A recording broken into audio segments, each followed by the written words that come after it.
Imagine if Finland, exhausted and surrounded, had fully surrendered to Soviet demands in 1944. Would the country we know today still be an independent democracy on Europe's northern edge? Finland's survival was never guaranteed because its map placed it beside one of history's largest empires. More than once, a single wrong decision could have erased its freedom for generations. This is not only a story about battles in snow and forests. It is a story about a small nation trapped between empires, forced to choose what it could lose and what it had to protect. For more than 6 centuries, Finland did not truly control its own destiny. Its people lived on a frontier where Swedish power from the west and Russian power from the east kept colliding. Under Swedish rule, Finland was tied to a kingdom that treated the eastern lands as both shield and battlefield. When Sweden weakened, that shield became vulnerable to a rising Russian empire. In 1809, after Sweden lost the Finnish War, Finland was transferred into the hands of the Russian Tsar. It became the Grand Duchy of Finland, with local institutions but no final control over its own future. At first, Russian rule left room for Finnish law, language, and administration. But by the late 19th century, Russification showed that autonomy could vanish on imperial demand. Then, in 1917, the Russian Empire collapsed under revolution and war. Finland seized that historic opening and declared independence. But independence on paper did not make its borders safe. The new country was poor, divided, and still recovering from a bitter civil war. Its leaders understood that independence meant little if a stronger neighbor could return at any moment. Geography made the dangers sharper. Finland sat close to Leningrad, one of the Soviet Union's key cities. To Moscow, a hostile Finland looked like a threat on its doorstep. By the late 1930s, Europe was sliding toward another catastrophe. Finland was about to discover that being small, democratic, and geographically unlucky could become a matter of national survival. What if Finland had accepted every Soviet demand in 1939 without resistance? It might have avoided the Winter War, but it would also have shown Moscow that Finnish independence had no hard boundary. The Soviet Union had already absorbed or pressured smaller neighbors in the name of security. If Finland had surrendered too easily, it could have been pushed toward the fate of the Baltic states. It might not have disappeared in a single dramatic moment. Instead, its army, elections, foreign policy, and press could have been slowly brought under outside control. But the opposite path was also dangerous because fighting forever was impossible. If Finland had refused any compromise, the Winter War might have ended not with lost territory, but with total occupation. The Finnish army fought with extraordinary courage, using forests, snow, and mobility against a much larger force. But courage could not replace aircraft, tanks, supplies, or the reality of being outnumbered. So Finland faced its first impossible choice: surrender too much or bleed until there was nothing left to save. Either mistake could have destroyed the country in a different way.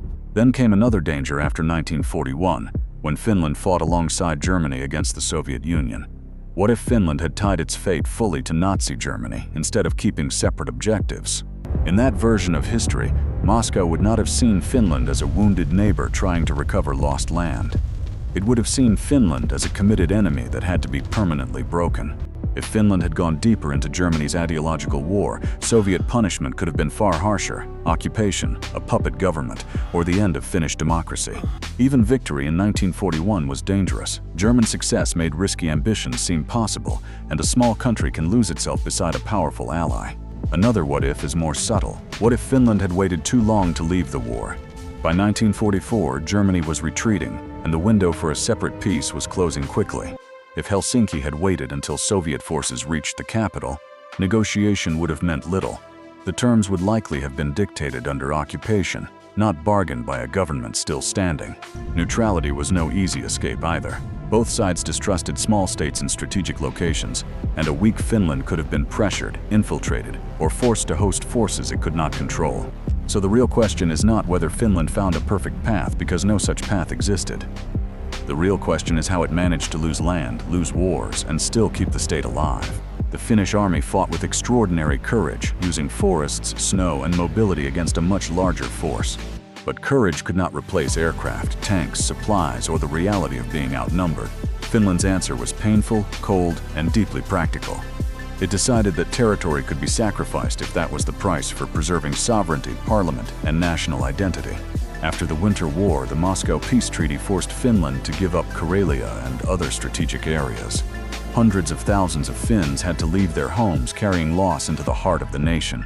Yet Finland's government survived, and that fact mattered more than any map line. The country had not been conquered, and its democratic institutions were wounded but still breathing. During the Continuation War, Finland tried to regain lost territory, but avoided becoming a full extension of Germany.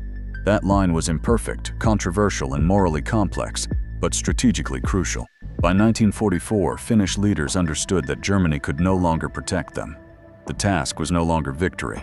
It was to end the war before the Soviet Union could impose a worse peace.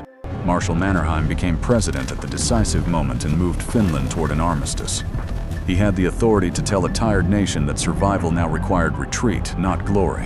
The 1944 armistice was harsh, demanding more territory, heavy reparations, and the removal of German forces from Finland. But it also left the Finnish state intact, which was the central victory hidden inside defeat. Finland then fought the Lapland War to push German troops out of the north. This painful step showed the Allies and the Soviet Union that Helsinki was breaking with Berlin, not hiding behind it. After the war, Paasikivi built policy around one hard truth. Geography could not be ignored. Finland had to respect Soviet security fears without letting them swallow its independence. The 1948 treaty became part of that balance. Finland promised not to be used against Moscow, while keeping its parliament, courts, and market economy. Kekkonen later carried this line through the Cold War with caution and compromise. Critics called it Finlandization, but for Finland, it helped the country stay unoccupied and self-governing. This was not heroic in the simple cinematic sense, and it was not a perfect freedom. It was the art of giving away the outer layer of power to protect the inner core of the nation. The result was extraordinary. Finland lost wars, paid a heavy price, and still remained independent. It never became a Soviet republic, and it never turned into another satellite state behind the Iron Curtain. Finnish democracy kept holding elections, debating policy, and preserving a society separate from Moscow's system. That continuity was a quiet victory, because institutions can be harder to rebuild than borders. The cost, however, was real, and Finland lived for decades under the shadow of Soviet power. Politicians measured their words carefully, and foreign policy often moved inside invisible limits. Still, those limits bought time, and time changed everything. When the Soviet Union collapsed in 1991, Finland was not waiting to be reborn. It was already a functioning European democracy. In 1995, Finland joined the European Union and tied its future more openly to the West. The decision marked a new chapter, but it rested on decades of survival that had kept the country free enough to choose. After Russia's full-scale invasion of Ukraine, Finland made another historic shift and joined NATO in 2023. A country that once survived by careful neutrality now sought security through a formal alliance. Today, Finland is one of Europe's most stable and prosperous nations, known for education, governance, and quality of life. Its success looks peaceful, but behind it stands a century of brutal strategic discipline. Finland's story shows that small nations do not always survive by defeating empires. Sometimes they survive by knowing which battles to fight and which losses to accept. The lesson is uncomfortable. Survival can look like weakness from the outside. But for Finland, compromise was not surrender, as long as the core of the state stayed protected. Between empires, geography can feel like a curse, but strategy can turn it into a narrow path forward. Finland walked that path with fear, discipline, and a clear sense of what mattered most. That is why Finland's survival still matters today, far beyond the borders of Northern Europe. It reminds us that history is often shaped not only by great powers, but by small countries making impossible decisions. If you want more stories like this, subscribe to Between Empires.